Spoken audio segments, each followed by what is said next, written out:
ಲ್ಯಾಪ್ಟಾಪಲ್ಲಿ ಒಂದು ಸರ್ಚ್ ಮಾಡ್ತಾಯಿದ್ದೆ, ಒಂದು ಟಾಕ್ಸಿಕ್ ಮೂವಿ ಯಶ್ ಸರ್ ಅವ್ರದ್ದು ಟ್ರೈಲರ್ ಬಂತು.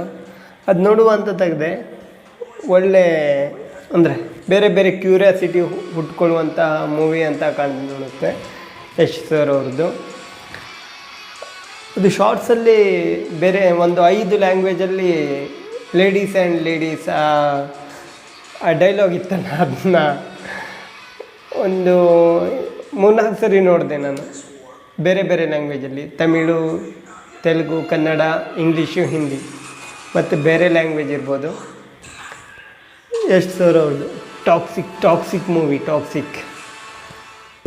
ಗ್ಲಾಸ್ ಹಿಂಗೆ ಅಲ್ಲಾಡ್ಸ್ಕೊಂಡು ಬರೋದು, ಆಮೇಲೆ ಸಿಗರೇಟನ್ನು ಅದು ಕಟ್ ಮಾಡೋದು ಸ್ಟೈಲು.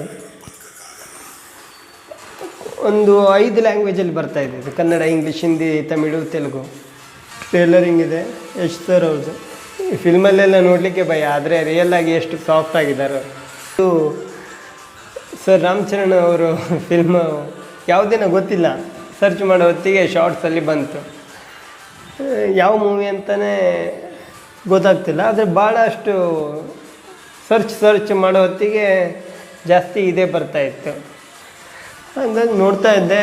ಒಳ್ಳೆ ವರ್ಕೌಟ್ ಬಾಡಿ. ಅದು ನೋಡ್ತಾ ಇದ್ದರೆ ನಾವು ಈ ರೀತಿ ಮಾಡ್ತಾ ಇರಬೇಕು ಕಸರತ್ತು ಅಂತ ಇರ್ತದೆ.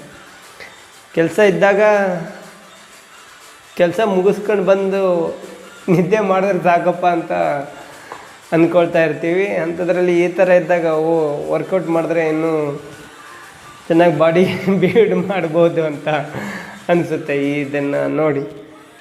ಆದರೆ ಯಾವ ಫಿಲ್ಮ್ ಅಂತ ಗೊತ್ತಿಲ್ಲ. ಹಾಗೆ ನಮ್ಮ ಯಶ್ ಸರ್ ಅವ್ರದ್ದು ಒಂದು ಹೊಸ ಫಿಲ್ಮ್ ಬರ್ತಾಯಿದೆ, ಅದು ಒಳ್ಳೆ ಟ್ರೇಲರಿಂಗ್ ಇದೆ, ನೋಡ್ತಾ ಇದ್ದೆ ಅದನ್ನು. ಇದು ಯಾವುದು ಫಿಲ್ಮ್ ಅಂತ ಗೊತ್ತಾಗಲಿಲ್ಲ. ಚೆನ್ನಾಗಿದೆ, ಒಳ್ಳೆ ಫಿಲ್ಮ್ ಅಂತ ಇದೆ. ಇದರಲ್ಲಿ ದ ರಿಯಲ್ ಹೀರೋ ಪೆಡ್ಡಿ ಯು ಆರ್ ಎನ್ बहुत अच्छी मूवी है. पेड्डी मूवी ಅಂತ ಇದು. ಪೆಡ್ಡಿ